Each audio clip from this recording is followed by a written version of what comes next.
नमस्कार साथियों। हिंदी काव्य शास्त्र के अंतर्गत दोस्तों काव्य रस पढ़ रहे थे और लास्ट क्लास में हम पढ़ रहे थे रसों के अंग, रस के अंग।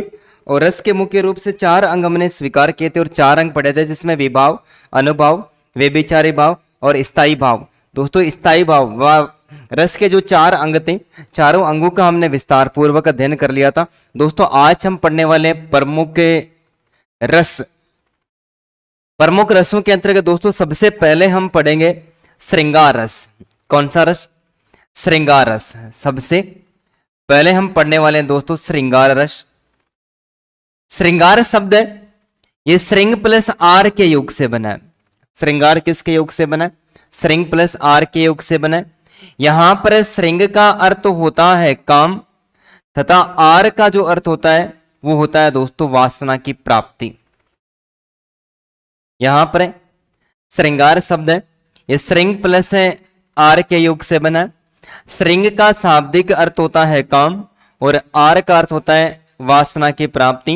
अर्थात श्रृंगार शब्द का जो शाब्दिक अर्थ होता है, शाब्दिक अर्थ होता है दोस्तों वो होता है काम वासना की प्राप्ति। शाब्दिक अर्थ क्या होता है इसका? काम वासना की प्राप्ति। अर्थात श्रृंगार शब्द का देखो शाब्दिक अर्थ क्या होता है? काम वासना की प्राप्ति।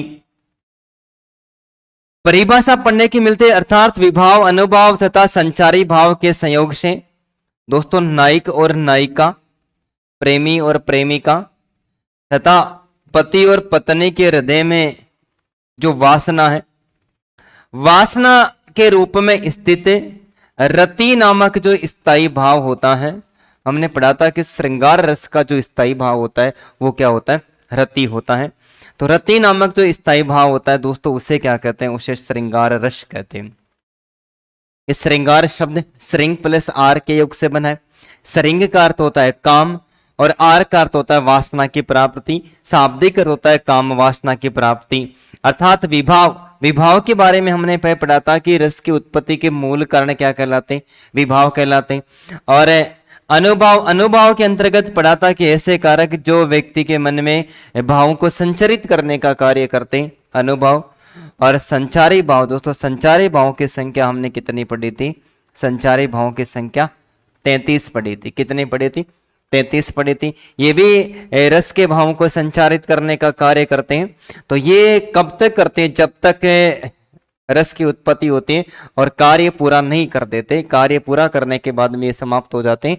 तो विभाव, अनुभाव और व्यभिचारी भाव के संयोग से नायक नायिका, प्रेमी प्रेमिका और पति पत्नी के हृदय में वासना रूपी दोस्तों जो रति भाव की उत्पत्ति होती है, रति नामक स्थायी भाव उत्पन्न होता है, उसे श्रृंगार रस कहते हैं। उसे क्या कहते हैं? उसे श्रृंगार रस कहते हैं। और दोस्तों श्रृंगार रस के 2 भेद माने जाते हैं, जिसमें पहला हमें पढ़ने को मिलता है संयोग श्रृंगार रस। कौन सा? संयोग श्रृंगार रस। और स का मतलब सहित सम उपसर्ग है, सम प्लस योग के संयोग। संयोग का अर्थ होता है दोस्तों मेल। जब नायक नायिका, प्रेमी प्रेमिका और पति पत्नी पास पास में रहते हैं और पास पास में रहने के बावजूद उन दोनों के मन के अंतर्गत प्रेम का भाव उत्पन्न रहता है दोस्तों, वहां पर संयोग श्रृंगार रस। लेकिन पास पास नहीं रहते, अलग अलग स्थान पर रहते हैं और अलग अलग स्थान पर रहने के बावजूद भी दोनों के मध्य वासना रूपी जो प्रेम भाव है या रति भाव है यदि वो मन में बना हुआ रहता है तो वहां पर वियोग श्रृंगार रस होता है। पास पास में रहकर रति नामक स्थायी भाव की उत्पत्ति होती है तो संयोग श्रृंगार है, और अलग अलग रहकर रति नामक स्थायी भाव की उत्पत्ति होती है तो दोस्तों वहां पर वियोग श्रृंगार रस माना जाता है। जैसे चर्चा करते हैं दोनों की। सबसे पहले हम पढ़ते हैं संयोग श्रृंगार रस। कौन सा? संयोग श्रृंगार रस। यह रस वहां होता है जहां पर नायक एवं नायिका, नायक एवं नायिका के मिलन की अवस्था का, मिलन यानी संयोग, मिलन यानी क्या होता है दोस्तों? संयोग। मिलन की अवस्था का वर्णन होता है कि संयोग श्रृंगार रस वहां पर प्राप्त होता है जहां पर दोस्तों नायक और नायिका के मिलन की अवस्था का क्या किया जाता है, वर्णन किया जाता है। तो वहां पर संयोग श्रृंगार रस होता है। जैसे पहला पद यहां पर हमें पढ़ने को मिलता है कि बतरस लालच लाल की मुरली धरी लुकाई, सोहे करे भोए हंसे देन कहीं नट जाए। यहां पर कृष्ण और राधा, नायक कृष्ण और नायिका राधा के बीच में दोस्तों प्रेम का जो भाव है, उस प्रेम भाव को व्यक्त किया गया है कि नायिका राधा कृष्ण की बतरस यानी लालच भरी, रस से भरी हुई, सॉरी, बतरस यानी बातें, रस भरी बातें, लालच यानी लालच भरी, लाल यानी कृष्ण की, नायिका राधा कृष्ण की रस भरी और लालची बातें सुनने के लिए मुरली धरी लुकाई, यानी कृष्ण की जो मुरली है उस मुरली को राधा छिपा लेती है, मुरली को राधा छिपा लेती है। सोहे करे भोए हंसे, सोहे करे बोहे हंसे, देन कहीं नट जाए। जब कृष्ण वापस उस मुरली को मांगता है तो मांगने के बाद में साफ साफ मना कर देती है कि मेरे पास में तो मुरली है ही नहीं, आपकी कसम। लेकिन बोहे से संकेतों के माध्यम से हंसी का अनुभव कराती है। देन कहीं नट जाए, जब मांगी जाती है मुरली, तो कृष्ण के द्वारा जब मुरली मांगी जाती है तो दोस्तों मांगने पर वो मना कर देती है, अर्थात नट जाती है। तो यहां पर रति नामक जो स्थायी भाव है उसकी उत्पत्ति हुई है। अतः यहां पर जो काव्य रस माना गया है दोस्तों वो संयोग श्रृंगार रस, बतरस लालच लाल की, कृष्ण की लालची बातों को सुनने के लिए यहां पर नायिका राधा क्या कर रही है दोस्तों, नायिका राधा कृष्ण की मुरली को छिपा लेती है। तो विभाव की बात करें तो दोस्तों यहां पर देखो विषय आलंबन, इस पद के अंतर्गत विषय आलंबन, दोस्तों इस पद के अंतर्गत विषय आलंबन कृष्ण है, जिसको देखकर रस की उत्पत्ति होती है, जिसको देखकर रस की उत्पत्ति होती है वह विषय आलंबन। और यहां पर दोस्तों आश्रय जो आलंबन है, विषय आलंबन और आश्रय आलंबन है दोस्तों। आश्रय आलंबन यहां पर राधा है, आश्रय आलंबन क्या है, राधा है। और इसके साथ में यदि अनुभाव की बात करें तो दोस्तों अनुभाव यहां पर कायिक और वाचिक दोनों है,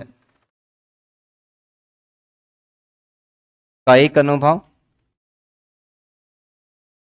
और कायिक या वाचिक, ठीक है दोस्तों। तीसरी पंक्ति के अंतर्गत सोहे करे बोहे हंसे देन कहीं नट जाए, जब मांगने पर बोलकर साफ साफ मना कर देती है तो वाचक अनुभव। आश्रय के शरीर से उत्पन्न होने वाली ऐसी चेष्टाएं जो जानबूझकर उत्पन्न होती है, जैसे संकेत करना, तो बहुओं के माध्यम से यहाँ पर संकेत किया जा रहा है तो कायिक अनुभव हो गया, और बोलकर व्यक्त किया जा रहा है तो दोस्तों वाचिक अनुभव हो गया, ठीक है। स्थायी भाव यहां पर दोस्तों रति है ही, स्थायी भाव रति है। और इसके अलावा जो संचारी भाव है, इस पद के अंतर्गत दोस्तों संचारी भाव है, दोनों में प्रश्नता का अनुभव हो रहा है तो संचारी भाव दोस्तों यहां पर हर्ष हो गया, ठीक है, हर्ष। इसके अलावा उन्माद, उन्माद यानी पागलपन किसी स्थिति का यहां पर उल्लेख किया गया है तो यहां पर संचारी भाव तो क्या हो गया दोस्तों, हर्ष या उन्माद हो गया। और स्थायी भाव, इस पद के अंतर्गत दोस्तों स्थायी भाव की चर्चा करते हैं तो स्थायी भाव रति है, संयोग या वियोग श्रृंगार रस के अंतर्गत है तो स्थायी भाव होता है दोस्तों। स्थायी भाव कौन सा होता है, यहाँ पर स्थायी भाव हमेशा ही रति है। और इसके अलावा इस पद में जो उद्दीपन है वो कृष्ण की चेष्टाएं हैं, रस की उत्पत्ति के सजीव कारण होते हैं तो उद्दीपन किसकी चेष्टाएं हैं, कृष्ण की चेष्टाएं हैं,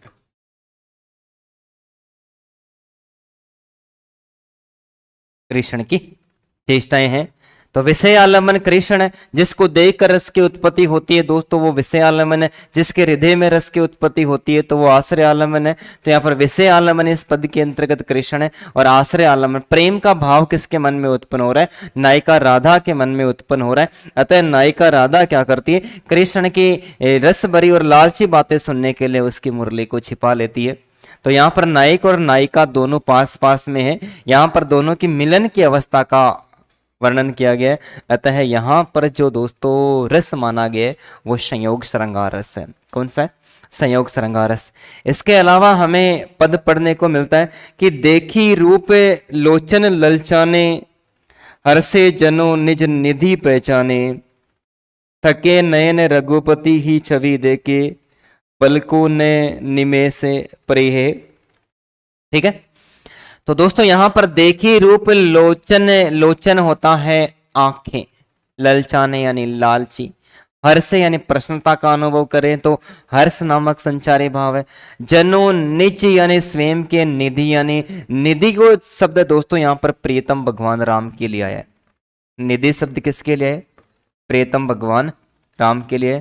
पहचाने, पहचान लेती है। थके नयन रघुपति छवि, उसके रूप सौंदर्य का दीदार करिए। पलकों ने परिहरी निमेष, निमेष दोस्तों बिना पल के झपकाए, निमेष का अर्थ होता है बिना पल के झपकाए।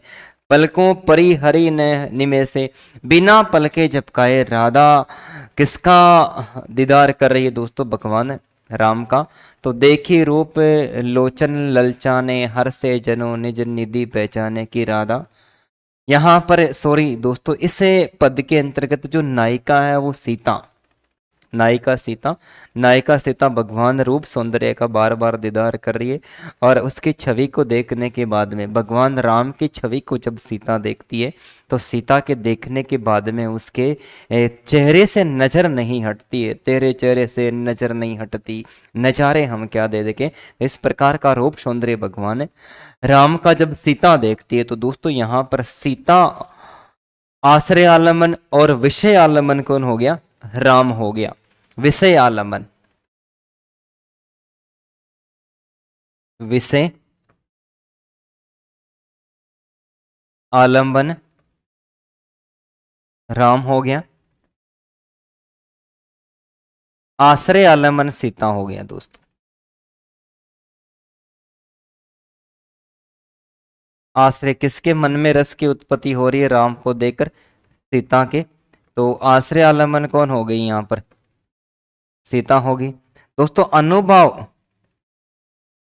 बिना पल के झपकाए, तो यहां पर शरीर से जानबूझकर की जाने वाली चेष्टाएं, इसलिए कायिक अनुभव या आंगिक जिसको बोलते हैं, कायिक अनुभव है। इसके अलावा दोस्तों संचारी भाव इस पद के अंतर्गत है। संचारी भाव, और संचारी भाव के अंतर्गत है विरडा। विरडा दोस्तों लज्जा को कहते हैं, लज्जा का भाव भी व्यक्त हुआ है। और इसके अलावा हर्ष, और हर्ष के साथ में सीता की चंचलता का भी यहाँ पर वर्णन पढ़ने को मिल रहा है। सीता की चंचलता, सीता की चंचलता, और सीता की चंचलता के साथ में दोस्तों यहाँ पर जो स्थायी भाव है, स्थायी भाव है। स्थायी भाव दोस्तों कौन सा माना गया? यहाँ पर रति माना गया। स्थायी भाव क्या माना गया? रति माना गया। और रति के साथ में दोस्तों उद्दीपन, यहाँ पर उद्दीपन राम का रूप सौंदर्य है। उद्दीपन किसका? उद्दीपन रस की उत्पत्ति के सजीव कारण है, तो राम का रूप सौंदर्य। तो यहाँ पर भगवान राम और सीता दोनों पास पास में, वहां पर इन दोनों की मिलन की अवस्था की वजह से रति नामक जो स्थायी भाव है उसकी उत्पत्ति हुई है। तो दोस्तों इस पद के अंतर्गत भी संयोग श्रृंगार रस है। कौन सा रस है? संयोग श्रृंगार रस है। इसके अलावा प्रेम रंग बोरी गोरी नवल किशोरी, यहाँ झूलत हिंडोरे यूं सुहाई सकियन में, काम झूले उर, उर यानी हृदय होता है दोस्तों, उर यानी काम झूले उर में उरोजन। यहां पर दोस्तों उरोजन वक्ष स्थल को कहा गया है। नायिका का जो छाती होती है वक्ष स्थल, और दाम झूले, दाम यहां पर दोस्तों फूलों की या मोतियों की माला। श्याम झूले प्यारी की अखियन में, किसमें? अखियन में। श्याम झूले प्यारी की अखियन में।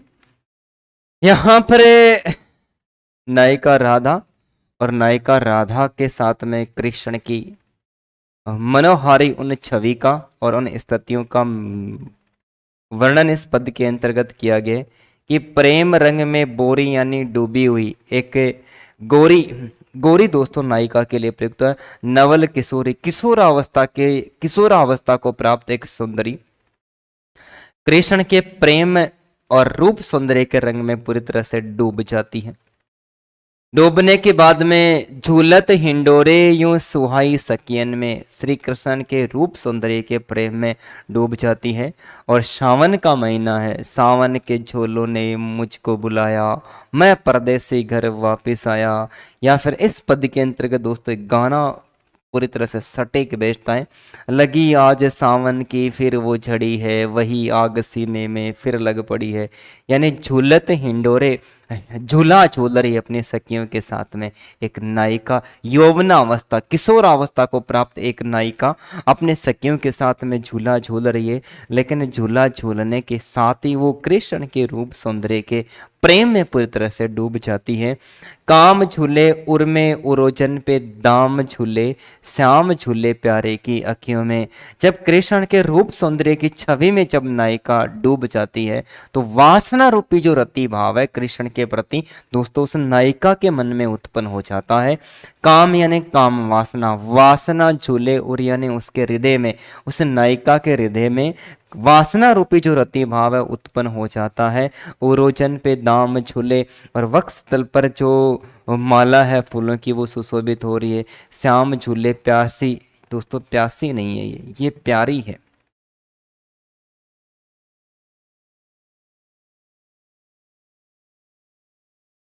श्याम झूले प्यारे की अखियों में और केवल चारों तरफ श्री कृष्ण ही कृष्ण दिखाई दे रहा है।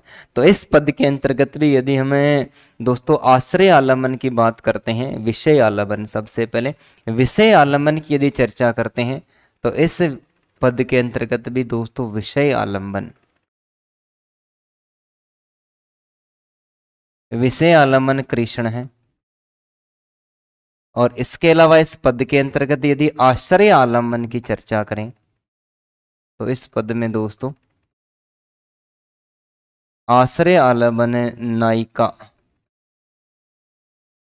आश्रय आलम्बन कौन है? नायिका राधा है। और आश्रय आलम्बन के साथ में दोस्तों इसके अंतर्गत जो अनुभव है वो सात्विक अनुभव है। कौन सा है? सात्विक अनुभव है। अनुभव सात्विक अनुभव और संचारी भाव विरडा अवहित्या लज्जा के भावों को छिपाना।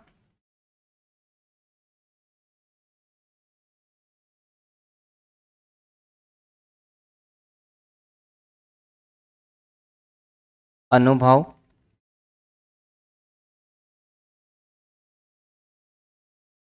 सात्विक अनुभव,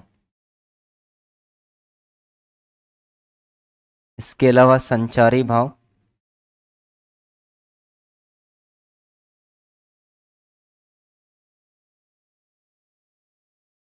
संचारी भाव के अंतर्गत दोस्तों हर्ष तो है ही है, प्रसन्नता का अनुभव कर रही है।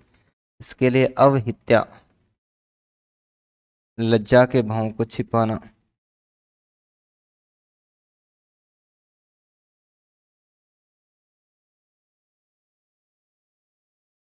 अवहित्या लज्जा के भावों को छिपाना। स्थायी भाव दोस्तों इस पद के अंतर्गत रति है। स्थायी भाव क्या है? इस पद के अंतर्गत रति है। और उद्दीपन, उद्दीपन दोस्तों कृष्ण के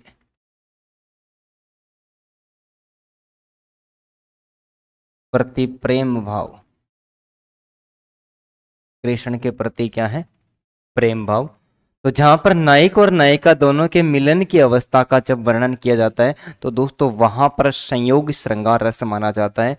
तो पहले वाले पद के अंतर्गत भी कृष्ण और नायिका राधा के संयोग अवस्था का, मिलन की अवस्था का वर्णन किया गया है। दूसरे पद के अंतर्गत सीता और भगवान राम के मिलन अवस्था का वर्णन किया गया है। और तीसरे पद के अंतर्गत नायिका राधा और कृष्ण इनके भी मिलन की अवस्था का जहां पर वासना रूपी जो रति नामक भाव है तीनों पदों के अंतर्गत प्रकट हुआ है। अतः यहाँ पर जो रस माना गया दोस्तों, कौन सा माना गया?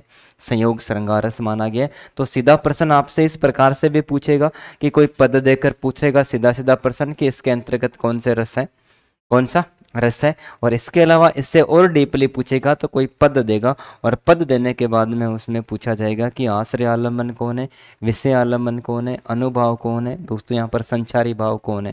ठीक है, स्थायी भाव प्रत्येक रस का एक स्थायी भाव ही होता है। तो यहाँ पर कौन सा रस है दोस्तों? संयोग श्रृंगार रस माना गया है। कौन सा? संयोग। इसके बाद में हम पढ़ते हैं, आगे चलते हैं। देखो, वियोग श्रृंगारस, इसको विप्रलभ संयोग, विप्रलभ श्रृंगारस के नाम से भी पुकारा जाता है। दोस्तों वी का अर्थ होता है अलग। ठीक है, यहां पर नायक और नायिका की संयोगा अवस्था का उल्लेख नहीं किया जाएगा। नायक और नायिका दोनों अलग अलग स्थान पर होते हैं। कहां पर होते हैं? नायक और नायिका दोनों अलग अलग स्थान पर होते हैं। और दोस्तों अलग अलग स्थान पर होने के बावजूद भी यदि उन दोनों के मध्य वासना रूपी जो रति भाव है वो उत्पन्न हो रहा होता है, तो वहां पर वियोग श्रृंगार रस होता है। अलग अलग होने के बाद भी रति नामक जो स्थायी भाव है उसकी उत्पत्ति होती है, तो वियोग श्रृंगार रस है। परिभाषा में पढ़ते हैं, जब नायक और नायिका के आपसी दर्शन, दोस्तों दर्शन और प्रदर्शन का मौका बिल्कुल भी नहीं मिलता है। आपसी दर्शन, आपस में दोनों नहीं मिल पाते हैं। इसके अलावा श्रवण, दोनों आपस में किसी न किसी प्रकार की बातें भी नहीं कर पाते हैं, सुन पाते हैं, न कह पाते हैं। आलिंगन, आलिंगन का अर्थ होता है दोस्तों गले मिलना, न गले मिल पाते और न बातचीत। तो नायक और नायिका के आपसे दर्शन, श्रवण, आलिंगन, बातचीत आदि के संबंध में कोई व्यवधान यानी बाधा उत्पन्न हो जाती है। क्या हो जाती है? बाधा उत्पन्न हो जाती है। और बाधा उत्पन्न होने के बावजूद भी दोनों के मन में रति नामक जो भाव है, रति नामक जो स्थायी भाव है उसकी उत्पत्ति होती है। तो व्यवधान उत्पन्न हो जाता है, तब रति नामक जो स्थायी भाव है दोस्तों वो वियोग श्रृंगार रस कहलाता है। क्या कहलाता है? वियोग श्रृंगार रस कहलाता है। तो सीधा आप इतना याद रखिए कि नायक और नायिका पास पास में नहीं होकर अलग अलग रहते हैं, दोनों अलग अलग होते हैं। और अलग अलग होने के बावजूद भी यदि दोनों के मन में प्रेम का भाव है वो बना रहता है, तो वहां पर वियोग श्रृंगार रस होता है। कौन सा होता है दोस्तों? वियोग श्रृंगार रस माना जाता है। जैसे आखड़ियां झाई पड़ी, पंत निहारी निहारी, जीभड़ियां छाला पड़ा, राम पुकारी पुकारी, नाम पुकारी पुकारी। दोस्तों अखियां झाई पड़ी यानी कमजोर हो गई है, अखियां कमजोर हो चुकी है। पंत यानी रास्ता, जीबलियां छाला पड़ा, नाम पुकारी पुकारी, कबीरदास जी। और कबीरदास जी की विरहणी आत्मा ने परमात्मा को अपना पति स्वीकार कर लिया था। कबीरदास की विरहणी आत्मा ने दोस्तों परमात्मा को अपना पति स्वीकार कर लिया था।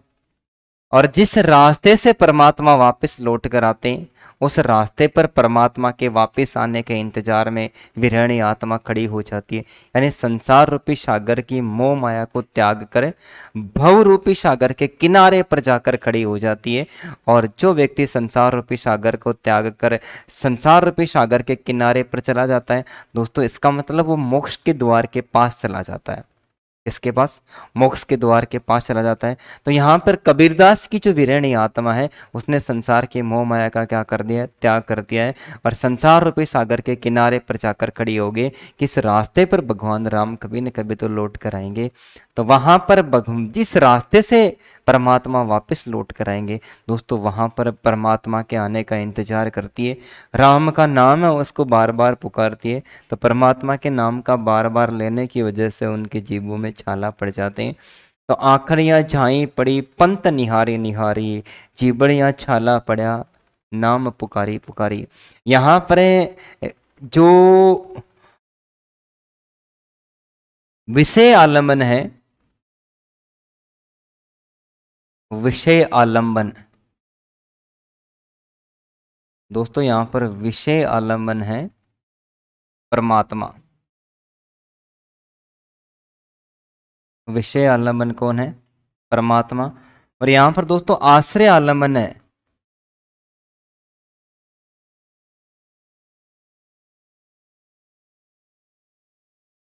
आश्रय आलम्बन है कबीरदास की विरहणी आत्मा।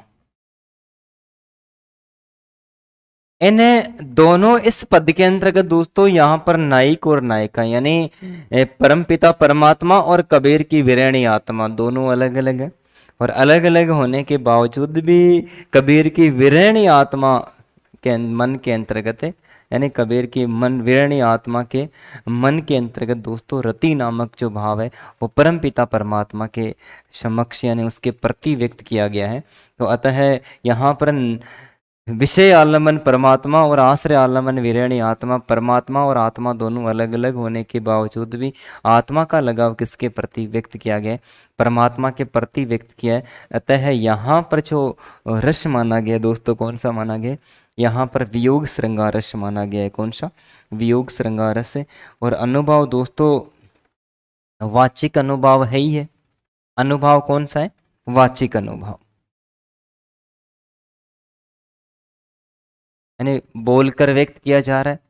तो अनुभव कौन सा हो गया? वाचिक अनुभव हो गया इस पद के अंतर्गत। वाचिक अनुभव, वाचिक अनुभव के साथ में दोस्तों यहां पर जो संचारी भाव है, ठीक है, संचारी भाव। संचारी भाव में दोस्तों एक तो स्मृति हो गई, स्मृति यानी यादाश्त, किसी की बार बार क्या आना? याद आना। तो विरहणी आत्मा को परम पिता परमात्मा की बार बार याद आ रही है। और इसके अलावा विषाद, विषाद का अर्थ होता है दोस्तों दुख, शोक या विषाद, शोक या विषाद, दुख प्रकट किया जा रहा है। इसके अलावा इसमें दोस्तों स्थायी भाव रति है ही, संयोग और वियोग दोनों के अंतर्गत है। स्थायी भाव कौन सा होगा? स्थायी भाव दोस्तों रति होगा, स्थायी भाव रति है। और इसके अलावा उद्दीपन, उद्दीपन, उद्दीपन यहाँ पर दोस्तों कबीरदास जी की जो विरहणी आत्मा है उस विरह आत्मा की विरह वेता, विरहणी आत्मा की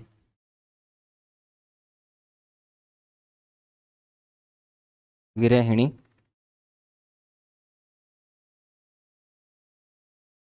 आत्मा की विरह व्यथा,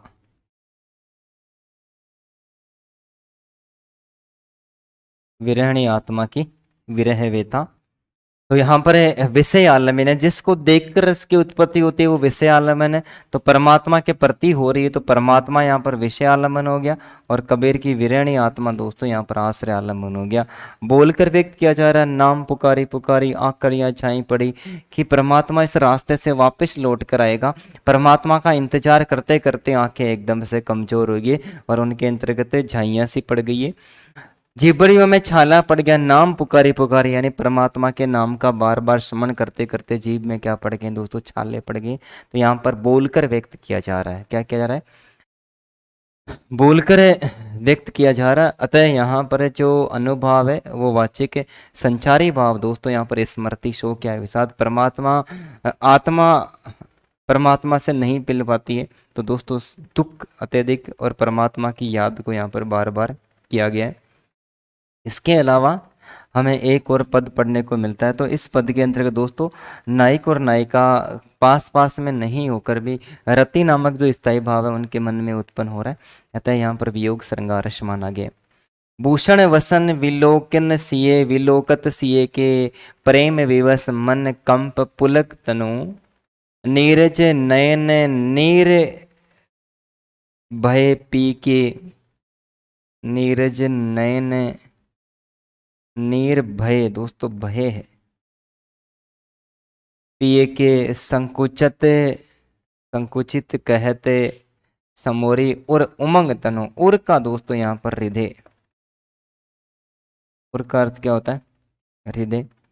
तो भूषण वसन विलोकत सिए के प्रेम विवश मन कंप पुलक तनु, भूषण का अर्थ होता है दोस्तों, भूषण का यहाँ पर अर्थ स्वीकार किया गया है आभूषण।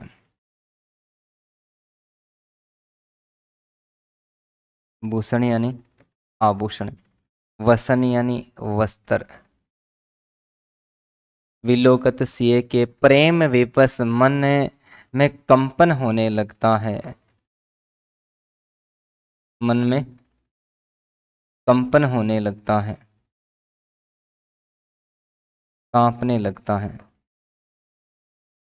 मन कांपने लगता है।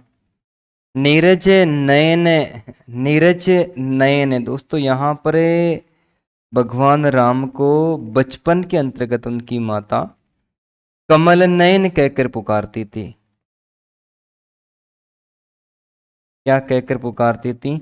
कमल के समान है जिसके नयन, तो कमल के समान है जो नयन, तो यहाँ पर कर्मधारय समास हो जाएगा। और कमल के समान है जिसके नयन अर्थात भगवान राम, तो भगवान की माता यहाँ पर भगवान राम को कमल नयन कहकर पुकारती थी कि उनकी आंखें कैसी है? कमल के समान है।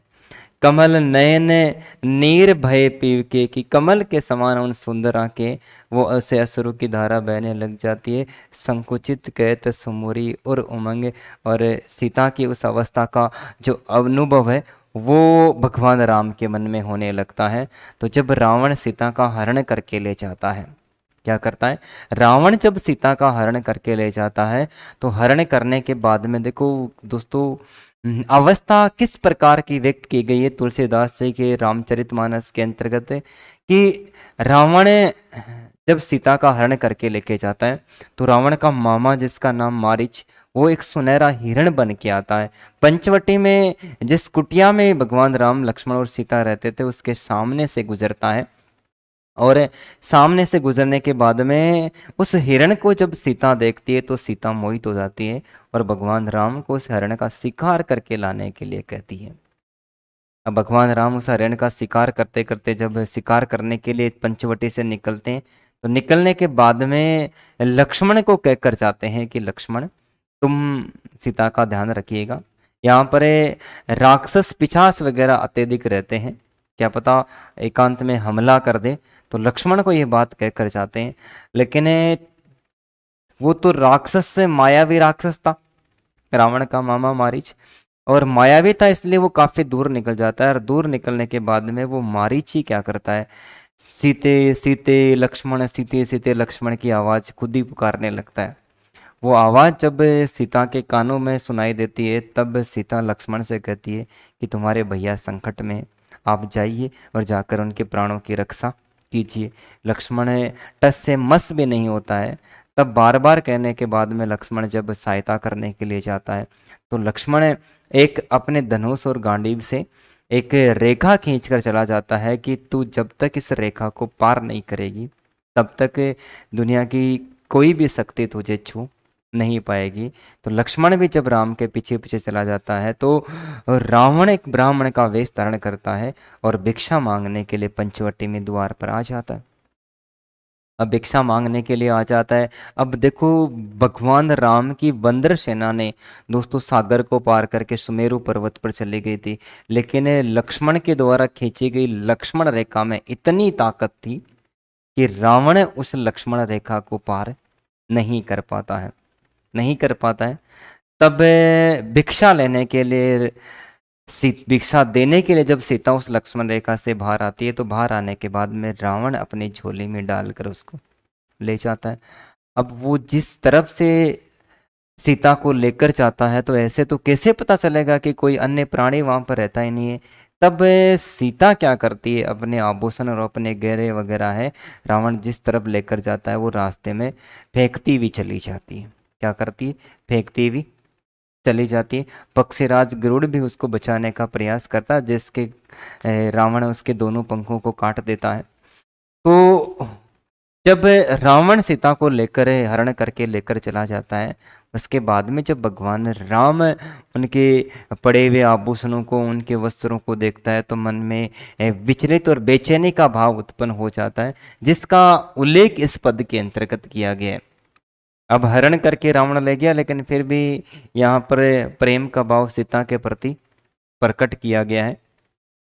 तो भूषण वसन विलोकत सिए के देखने के बाद में प्रेम विवस्ते को, प्रेम का भाव, पास पास नायक और नायिका पास पास रहते हैं, फिर प्रेम का भाव उत्पन्न होता है तो संयोग श्रृंगारस। अलग अलग होने के बावजूद भी यदि प्रेम का भाव उत्पन्न होता है तो वियोग श्रृंगारस। प्रेम विवश मन कंप पुलक तनकु तनु, तो उन भगवान राम का शरीर है उसमें कंपन सा होने लगता है और उनकी आंखों से अश्रु की धारा बहने लग जाती है, उनका हृदय सिकुड़ सा जाता है, मतलब हृदय में एक गलाने से पैदा हो जाती है।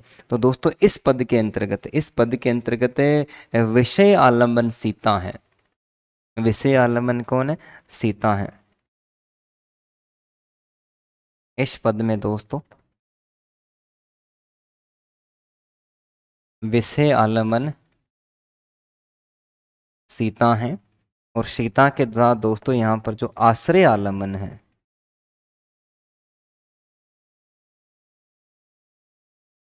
आश्रय आलम्बन कौन है? भगवान राम है। आश्रय आलम्बन भगवान राम है। और दोस्तों यहाँ पर जो अनुभाव है, यहाँ पर अनुभाव सात्विक अनुभाव है। कौन सा? सात्विक अनुभाव है। सात्विक अनुभाव है, यानी अश्रुपात का वर्णन इसके अंतर्गत किया गया है। स्तंभ जड़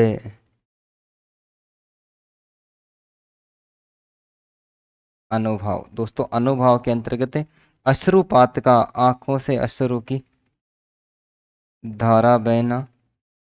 वे पत्तु, अश्रुपात और वे पत्थु, यानी शरीर के अंतर्गत क्या होना? कंपन सा होना।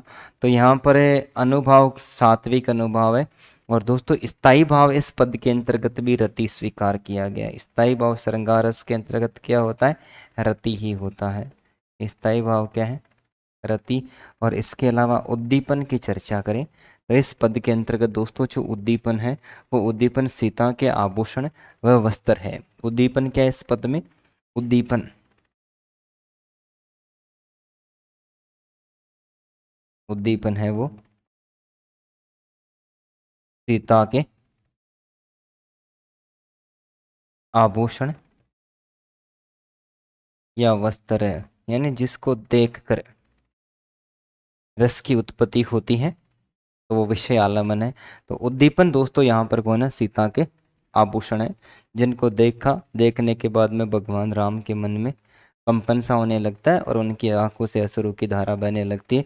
तो यहाँ पर नायक और नायिका अलग अलग होने के बावजूद भी दोस्तों उनके प्रति, उनके मन में प्रेम नामक जो रति भाव है या फिर वासना रूपी जो रति भाव है उसकी उत्पत्ति होती रहती है। तो वहाँ पर जो रस माना जाता है वो कौन सा माना जाता है? वियोग श्रृंगार रस माना जाता है। तो इस प्रकार दोस्तों श्रृंगार रस के दो भेद माने जाते हैं, एक संयोग श्रृंगार रस और दूसरा वियोग श्रृंगार रस। संयोग में हमें इतना याद रखना है कि नायक और नायिका, प्रेमी प्रेमिका, पति पत्नी पास पास में होते हैं और पास पास में होकर दोनों के मध्य प्रेम का भाव या फिर रति नामक स्थायी भाव की उत्पत्ति होती रहती है। तो वहाँ पर तो संयोग श्रृंगार रस होता है। और नायक और नायिका अलग अलग स्थान पर होते हैं, फिर भी प्रेम नामक जो स्थायी भाव है या फिर रति नामक जो स्थायी भाव है वो बना रहता है। तो वहाँ पर वियोग श्रृंगार रस है। और दूसरा प्रश्न पूछेगा कि कोई पद देगा और पदों के अंतर्गत आश्रय आलम्बन, विषय आलम्बन, सात्विक अनुभाव कौन सा है, स्थायी भाव कौन सा है, इसमें उद्दीपन कौन सा है? क्योंकि विभाव दो प्रकार का हमने पढ़ा था, एक आलम्बन विभाव और एक उद्दीपन विभाव। तो यहाँ पर उद्दीपन विभाव रस की उत्पत्ति के जो प्राकृतिक कारण होते हैं, ये ग्रेड फर्स्ट में प्रश्न भी पूछा गया। तो प्राकृतिक कारण होते हैं, तो यहाँ पर आभूषण और वस्त्र क्या से कारण है? प्राकृतिक कारण है। ठीक है।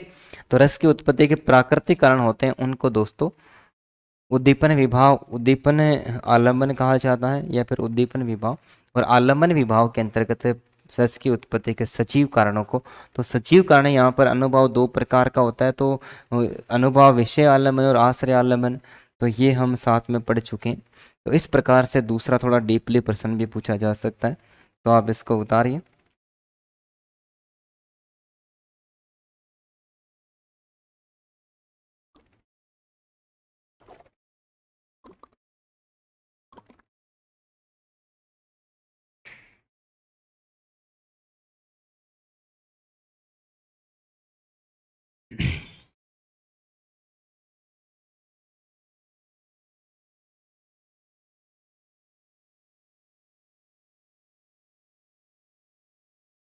वियोग।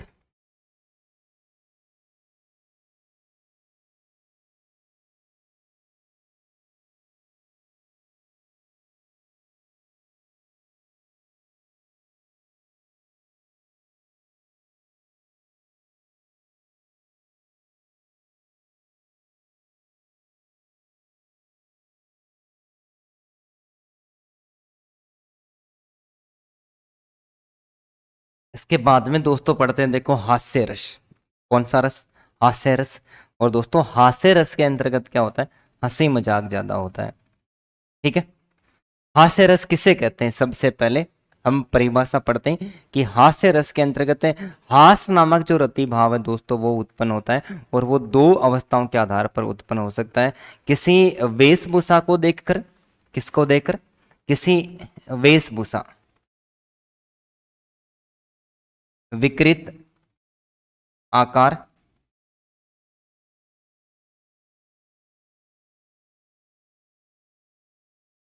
विकृत आकार या किसी वेशभूषा, विकृत आकार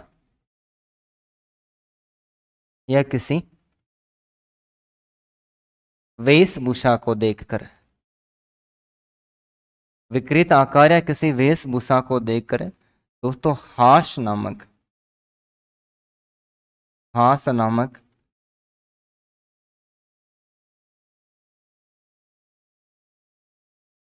नामक स्थायी भाव की उत्पत्ति होती है। हास नामक स्थायी भाव की उत्पत्ति होती है, तो वहां पर हास्य रस माना जाता है। कौन सा माना जाता है?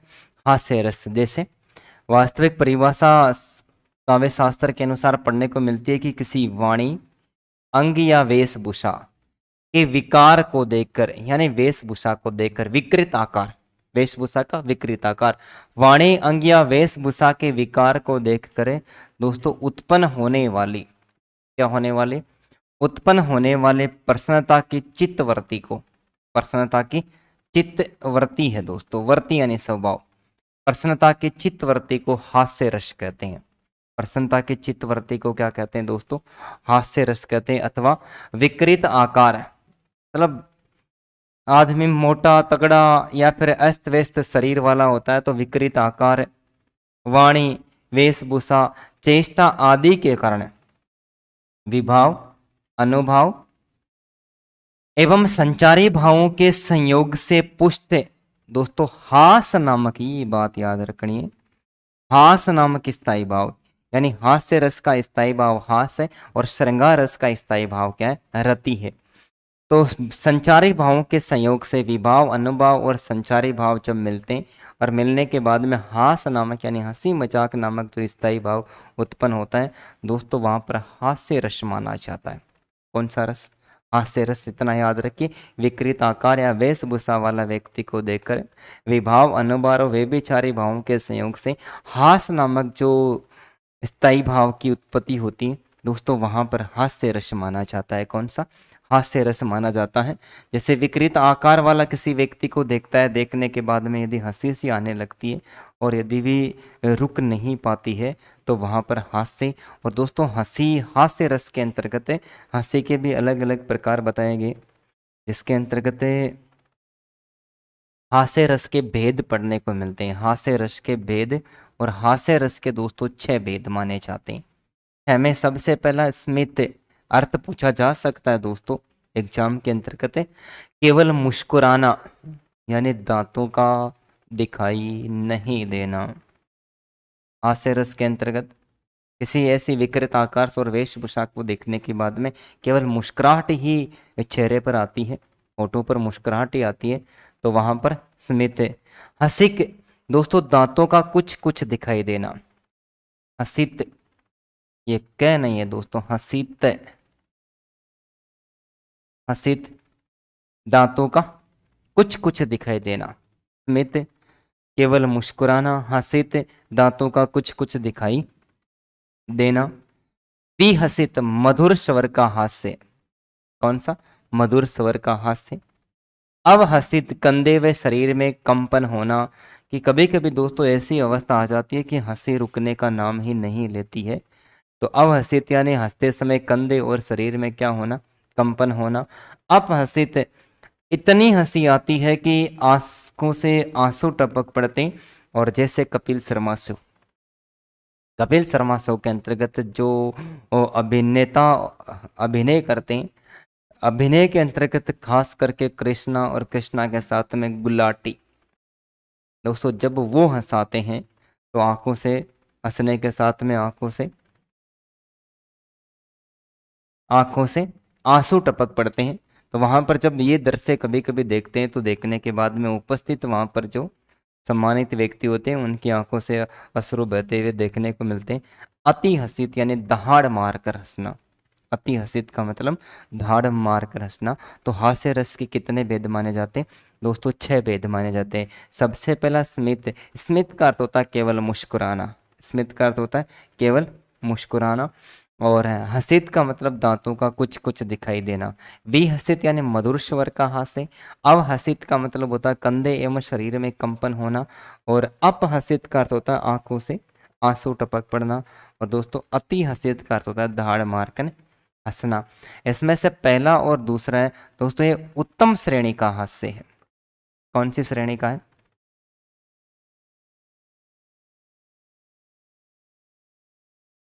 ये उत्तम श्रेणी का हास्य है। विहसित और अवहसित ये मध्यम श्रेणी का हास्य।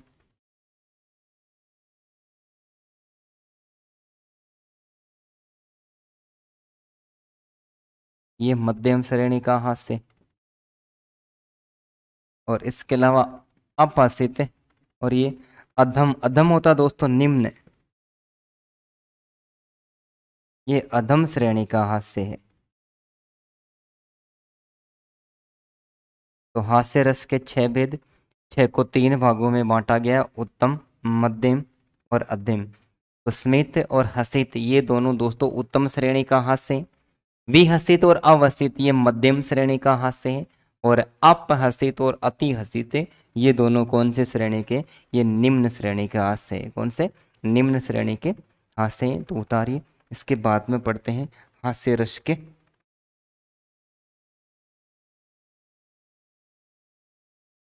उदाहरण। अब देखो हास्य रस, हास्य रस के अंतर्गत हमें पहला पद पढ़ने को मिलता है कि जेही दिशि, जिस दिशा में नारद बेटे फूली, नारद मुनि फूल कर कोपा हो गया है, तेही दिशि कुंवरी विलोकनी, विलोकनी यानी देखना, कि नारद मुनि जिस तरफ बैठे हुए, एक कुंवरी यानी एक छोट बालिका जिसको एक नायिका की संज्ञा दे सकते हैं, अचानक से उस बालिका की जो दृष्टि है वो नारद मुनि पर पड़ती है, नारद मुनि पर पड़ती है। पुनि पुनि मुनि उकसही अकुलय, मुनिवर, जब दृष्टि पड़ती है तो मुनिवर नारद मुनि व्याकुलता का अनुभव करने लगता है। इसका व्याकुलता का अनुभव करने लगता है। देखी दशा हर जन मुस्काई, यानी जिस किसी भी व्यक्ति ने जब नारद को इस अवस्था के अंतर्गत देखता है तो उनके चेहरे पर मुस्कुराहट सी आ जाती है। क्या आ जाती है? मुस्कुराहट सी आ जाती है। तो इस पद के अंतर्गत हंसी मजाक का विषय कि जे ही जिसी नारद बेटे फूले, की नारद मुनि ज्यादा खा लेता है, फूल कर कोपा हो जाता है। एक कुमारी उधर देखती है, देखने देखने के बाद में इस अवस्था को देखती है तो देखने के बाद में हंसी आने लगती है। जब वो कुंवरी, एक कुमारी जब नारद मुनि की तरफ देखती है तो मुनि बार बार व्याकुलता का अनुभव करने लगता है। और ये दृश्य जब सारे लोग देखते हैं तो वो हंसी का पात्र बन जाता है। क्या बन जाता है? हंसी का पात्र बन जाता है। तो यहाँ पर जो विषय आलम्बन है दोस्तों नारद मुनि है।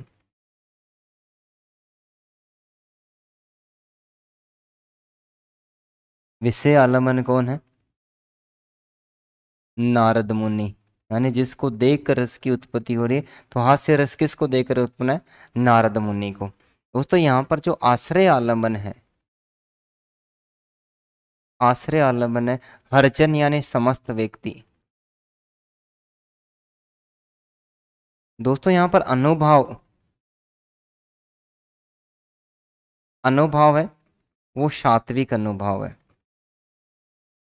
सात्विक अनुभव है। और सात्विक अनुभव में दोस्तों यहाँ पर रोमांच है, शरीर का रोम रोम खिल जाना। ठीक है, इसके साथ में स्थायी भाव यहाँ पर हास्य है ही। स्थायी भाव क्या है? हास है। और हास स्थायी भाव के साथ में दोस्तों यहाँ पर जो उद्दीपन है वो नारद का बंदर रूप, बार बार आधा खड़ा होना और व्याकुलता का भाव। यहाँ पर जो उद्दीपन है,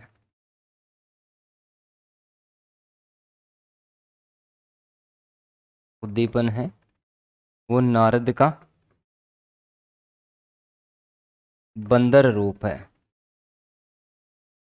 ठीक है, नारद का कैसा रूप है? बंदर रूप है, और नारद की व्याकुलता। तो दोस्तों एक और भाव यहाँ पर हमें पढ़ने को मिलता है, और वो भाव पढ़ने को मिलता है कि एक राजा जिसका नाम हमें सील निधि पढ़ने को मिलता है।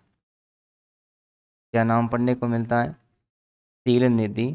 और सील निधि नामक राजा के एक राजकुमारी जिसका नाम विश्व मोहिनी पढ़ने को मिलता है। विश्व मोहिनी पढ़ने को मिलता है। विश्व मोहिनी की सुंदरता के चर्चे चारों तरफ थे। जब विश्व मोहिनी का स्वयंवर रचा जाता है तो स्वयंवर के अंतर्गत नारद मुनि भी वहां पर विवाह करने के लिए, विश्व मोहिनी के लिए विवाह करने के लिए उपस्थित हो जाता है। लेकिन इतना ज्यादा सुंदर नहीं था, ज्यादा सुंदर नहीं था, तो घूमता फिरता सील निधि के दरबार में चला जाता है और विश्व मोहिनी के रूप सौंदर्य को देखता है। तो देखने के बाद में भाव विचार है वो प्रेम के व्यक्त होने लग जाते हैं विश्व मोहिनी के प्रति, और नारद के मन में विश्व मोहिनी से विवाह करने का विचार उत्पन्न हो जाता है। लेकिन इतना सुंदर नहीं था तो स्वयंवर में भाग लेगा, और इतना सुंदर नहीं है तो क्या पता विश्व मोहिनी रिजेक्ट कर देगी। तब दौड़ा चला नारद मुनि किसके पास में आता है? दौड़ा चला नारद मुनि भगवान विष्णु के पास में आता है। भगवान विष्णु के पास में आता है और भगवान विष्णु को आकर कहता है कि मुझे आप जितना सुंदर बना दीजिए, मुझे आप जितना सुंदर बना दीजिए। बोला इतना सुंदर बन के क्या करूंगा? इतना सुंदर बन के तू क्या करेगा? मैं इतने सुंदर है क्या करूं? तो तू भी इतना सुंदर बनकर क्या करेगा? को नारद मुनि बताने लगता है कि विश्व मुनि से मुझे विवाह करना है। तब भगवान विष्णु कहते हैं कि यार साधु सज्जन महात्मा पुरुषों को तो संसार के मोह माया से कोई लगाव नहीं होता है। अब कोई लगाव नहीं होता है तो तू फिर विवाह करके क्या करेगा? बोलो नहीं, उसकी सुंदरता इतनी खूबसूरत है तो मुझे उससे विवाह करना है। आप मुझे सुंदर बना दीजिए, बस इतना कष्ट कर दीजिए, बाकी मैं अपने आप देख लूंगा मुझे क्या करना है और क्या नहीं करना है। तो भगवान विष्णु नारद मुनि को कहता है कि तू रुक, एक बार मैं विश्व मोहिनी का ध्यान करता हूँ। भगवान विष्णु जब विश्व मोहिनी का ध्यान करता है तो खुद उसके रूप सौंदर्य पर क्लीन बोल्ड हो जाता है, और भगवान विष्णु के मन में विश्व मोहिनी से विवाह करने का विचार आ जाता है। तब भगवान विष्णु नारद को बंदर बना देता है। क्या करता है? नारद को बंदर बना देता है, और बंदर बनाने के बाद में सभा में उपस्थित हो जाता है, बंदर का रूप दे देता है। नारद मुनि बंदर बनकर विश्व मोहिनी से विवाह करने के लिए चला जाता है। दोस्तों वहां पर जो लोग उपस्थित थे, वो लोग जब इस अवस्था के अंतर्गत नारद मुनि को देखते, देखने के बाद में उनकी हंसी नहीं रुकती है। तब ये नारद मुनि दोस्तों अंतर्यामी था, और ये सत्यवादी था। ये सत्यवादी था कि इसकी बात कभी गलत नहीं होती। फिर विश्व मुनि से भगवान विष्णु विवाह कर लेता है। कौन कर लेता है? विश्व मुनि से भगवान विष्णु विवाह कर लेता है। सेल निधि दोस्तों सागर का पर्यायवाची, और लक्ष्मी किसकी पुत्री थी? सागर की पुत्री थी। किसकी पुत्री थी? तो विश्व मोहिनी से विवाह कर लेता है, और विश्व मोहिनी का विवाह करने के बाद में वो लक्ष्मी के नाम से संसार में पूछी जाती है। तब भगवान विष्णु को नारद मुनि यहाँ पर श्राप देता है कि ये जो मेरे साथ में तूने इतना बड़ा धोखा किया है, इस धोखे का तो तुझे क्या करना पड़ेगा? कर्ज चुकाना पड़ेगा, कि तुझे भगवान राम के रूप में अवतार लेना पड़ेगा। जिसके रूप में? भगवान राम के रूप में तुझे अवतार लेना पड़ेगा, तो दोस्तों ये भगवान राम के रूप में श्राप दिया हुआ था किसका? विश्व मुनि से विवाह करने के बाद में नारद मुनि का श्राप था। तो इस पद के अंतर्गत देखने के बाद में वहां पर उपस्थित सारे लोग हंसने लग जाते हैं। तो हास्य नामक जो रति भाव जहां पर उत्पन्न होता है वहां पर हास्य रस माना जाता है। अब देखो, सिर घोट मोट पर चुटियाती लहराती, एकदम से पूरे शरीर सर से पूरे के पूरे बाल उतर रहे थे। ऐसे लग रहा था कि तेल लगाओ और फिसल पट्टी खेलो। सिर घोट मोट पर चुटिया मतलब चोटी, चोटी के अलावा सिर पर एक भी बाल नहीं था। लहराती थी तौंद लटक कर घुटनों को, तौंद लटक कर घुटनों को। यहां पर विकृत आकार वाले व्यक्ति का उल्लेख किया गया है जिसके सर पर बाल नहीं है सिवाय चोटी के, और तौंद उसकी लटकी हुई है जो घुटनों तक जा रही है। सिर घोट मोट पर चुटिया थी लहराती, तौंद लटक कर घुटनों को छू जाती। तौंद लटक कर कहां पर आ रही है दोस्तों? घुटनों तक आ रही है। जब मटक मटक कर चले हंसी थी भारी, देख कर लोटपोट हो गए नर नारी। इस अवस्था को जब नर और नारियों ने देखा तो वो हंसी मजा करके लोटपोट हो गए। लोटपोट हो गए मतलब हंसते समय शरीर और कंधे में क्या होना दोस्तों? कंपन होना। तो ये अधम श्रेणी का हास्य है। इसके अंतर्गत है दोस्तों विषय आलम्बन। विषय आलम्बन विकृत आकार वाला व्यक्ति है। विषय आलम्बन कौन है? विकृत आकार वाला व्यक्ति, विषय आलम्बन। विषय विकृत आकार का व्यक्ति है। इसमें आश्रय दोस्तों नर नारी है। आश्रय कौन है? नर नारी है।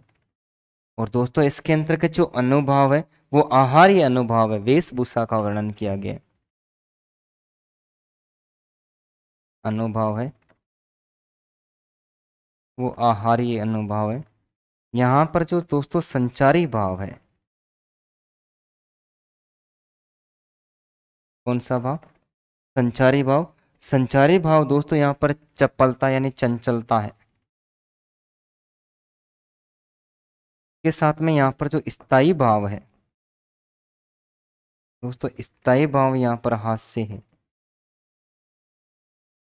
स्थायी भाव हास्य है। और हास्य के साथ में यहाँ पर जो उद्दीपन है वो हरकतें हैं। इसकी उस व्यक्ति की हरकतें। तो तोंद का लटकना, चोटी लहराना, तोंद का लटकना, ये चेष्टाएं, चेष्टाएं हैं।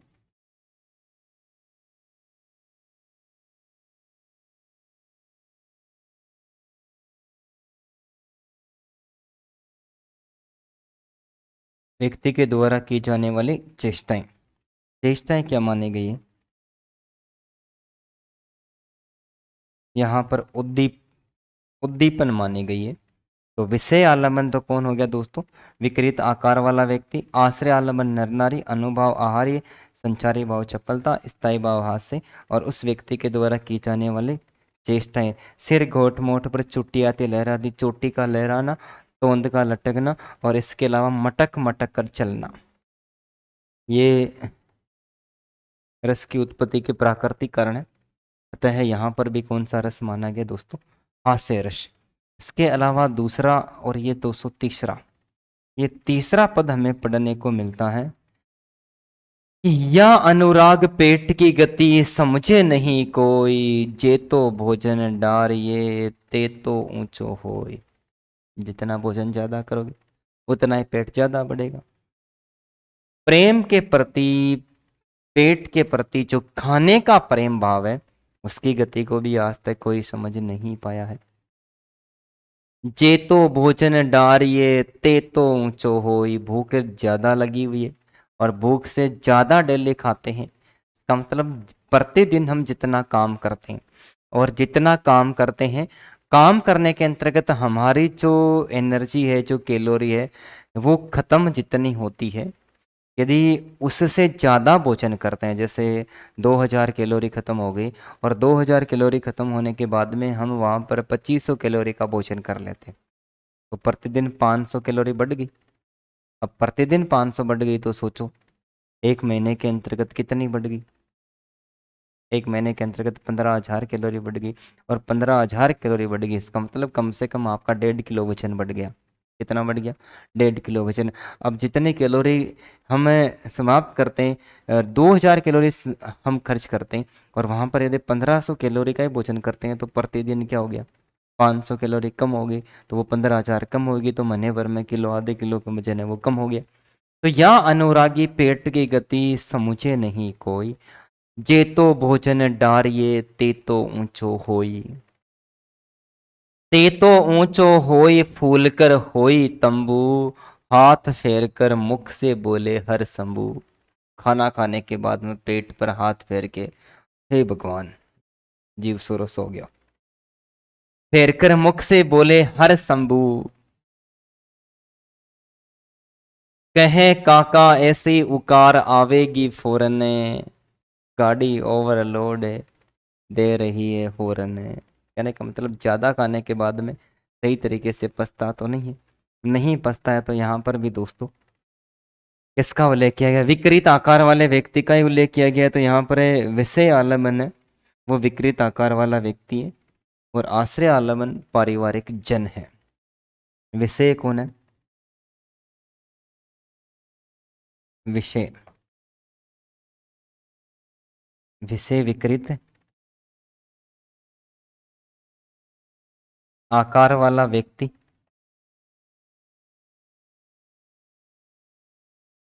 विकृत आकार वाला व्यक्ति। आश्रय परिवार के लोग हो गए।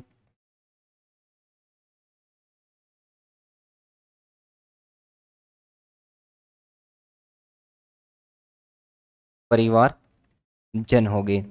इसके अलावा अनुभव दोस्तों, अनुभव यहाँ पर आहार्य अनुभव हो गया, और इसके अलावा संचारी भाव।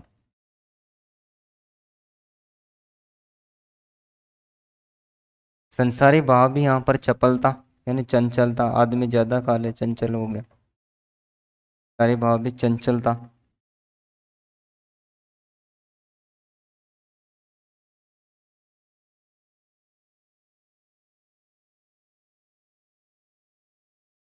संचारी भाव चंचलता। स्थायी भाव दोस्तों हास्य है ही। स्थायी भाव यहाँ पर क्या है? हास्य।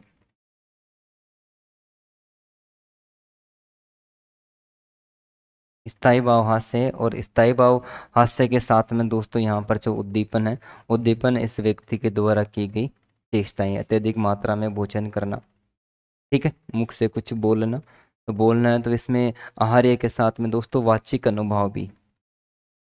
आहार्य के साथ में कौन सा है? वाचिक अनुभव ये। तो विभाव, अनुभाव और संचारी भाव के संयोग से दोस्तों जहाँ पर हास नामक जो रति भाव है उसकी उत्पत्ति होती है, तो हास्य रस माना जाता है। कौन सा रस माना जाता है? हास्य रस। तो आज की क्लास में हमने श्रृंगार रस और हास्य रस का अध्ययन कर लिया है दोस्तों। बाकी रसों का उल्लेख करते हैं हम नेक्स्ट क्लास में। तब तक के लिए धन्यवाद। जय हिंद दोस्तों।